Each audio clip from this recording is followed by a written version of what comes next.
Welcome or welcome back to the Lockwood Chronicles. My name is Larissa and today we are going over our December TBR.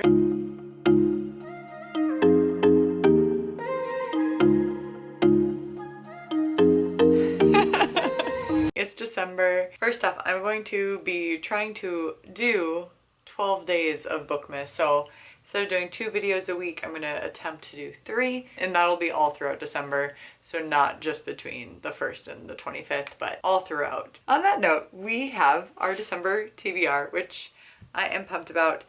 For me, I don't typically read a lot of holiday themed books. The only time I really feel in the mood to read a holiday book is like the day after Christmas, because then I'm like, oh, it's Christmas, but no, it's not. And yeah, just leading up to it, I just don't ever feel the urge. Maybe that will change this year, who knows? I did put one Christmas themed, holiday themed book on here just because, just in case. I have 7 books on my December TBR. I couldn't think what it was called. Okay, well, let's get to it because obviously I can't function. The first 2 are going to be off of my Kindle Unlimited subscription. I try to read 1 to 2 books off of this every month just because I am paying for it, and it's worth it to me if I read multiple books off of there a month, and I highly enjoy reading off my Kindle, so this also like pushes me to read off my Kindle and also like get access to authors that necessarily don't have the access to publishers, which I think is beautiful. So the first book is The Fake Out by Stephanie Archer. I read Behind the Net and absolutely loved it, and now we're getting the second one, and let me read the description for you. All right, so the tropes are fake dating, ex's rival, pro hockey, we love a hockey romance, golden retriever hero,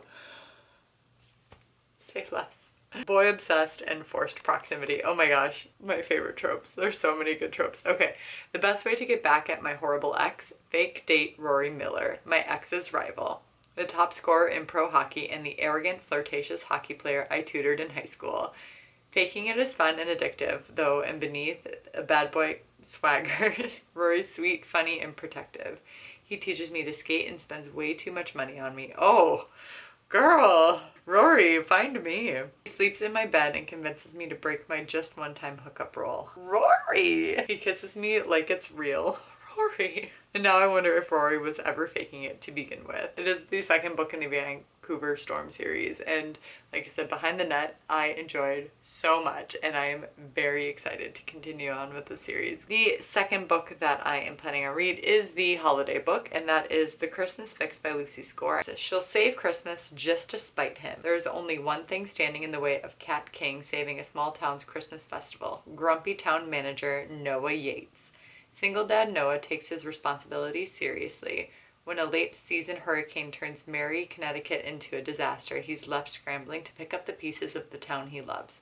At least until home renovation expert and smoking hot reality TV star Catalina King arrives with a camera crew and a budget big enough to put the town back together again. But Noah doesn't want a celebrity diva capitalizing on their tragedy or filling his daughter's head with visions of glitz and glam. Blonde bombshell Kat is used to being underestimated, but Noah has an uncanny knack for getting under her skin. They can't be in a room together without rubbing each other the wrong way, except that time in the dark alley where the rubbing was just right. Ooh.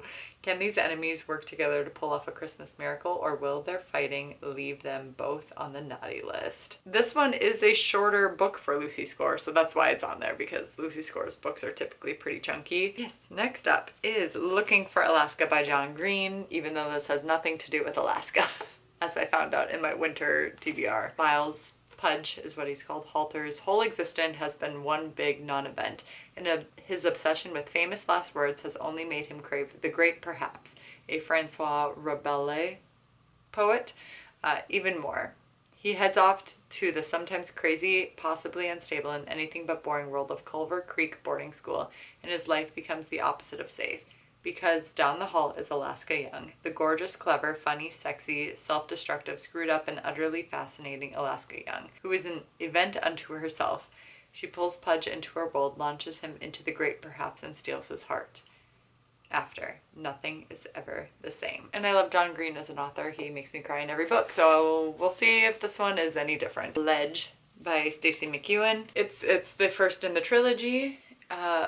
Apparently, in a place known as the Ledge, a civilization is trapped by a vast chasm and sheer mountain face. It's giving Hunger Games meets People with Wings. The second book is out as well, and that one's called Chasm. So, yeah.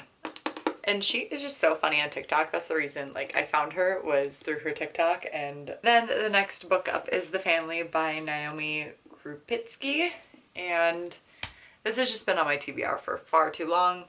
If you watched my winter TBR, you will know that I know nothing about it. It says 2 daughters, 2 families, 1 escapable fate. I mean, I guess we could read it. Okay, my understanding, what I think it is before I even read the insert is I think it's about the mob and these 2 girlies, like wives of people in the mob. We'll see what it's actually about. Sophia is a free spirit, loud and untamed. Antonia is thoughtful, ever observing the world around her. Best friends since birth, they share everything from the brick wall that divides their apartments to the shadow cast by their father's unspoken community, the family. Sunday dinners gather them to feast, discuss business, and renew the intoxicating bond born of blood and love. But the disappearance of Antonia's father drives a whisper-thin wedge between the girls as they grow into women, wives, mothers, and leaders. Their hearts expand in tandem with Red Hook and Brooklyn around them, even as they push against society's expectations and fight to preserve their complex but life-sustaining friendship. One fateful night, their loyalty to each other and the family will be tested. Only one of them can pull the trigger before it's too late. So yes, okay, we are like crime lords. Women of the crime lords. Next book is Babel by R.F. Kuang. I'm nervous. I will most likely be pairing this with the audiobook because this is chunky and I've heard it's very good with the audiobook but also kind of difficult, big brain energy, let's say that. Can powerful institutions be changed from within, or does revolution always require violence? So I think there is going to be a lot of important themes discussed in Babel. And again, I think it's going to be very big brain energy. Next up is, well, the last book actually. The second book in the Crescent City series, House of Sky and Breath by Sarah J. Maas. House of Earth and Blood. I like to read these bigger ones at the end of the month just to give me some time with it and also to put out content for you guys. So I don't know, I haven't started the first one yet. It is a couple days before the end of November. Haven't started the first one yet, so I can't tell you anything about it, and I'm not going to read the back cover because I do not want to spoil anything about this series for myself or for anybody else. It's just Sarah J. Maas shenanigans. Here are the, you would think I could stack these better. Here are the physical books, and then add the 2 digital books on there, my Kindle books. And that is going to be our lovely December TBR. I do reading vlogs, and I will most likely do reading vlogs for either all or majority of these books.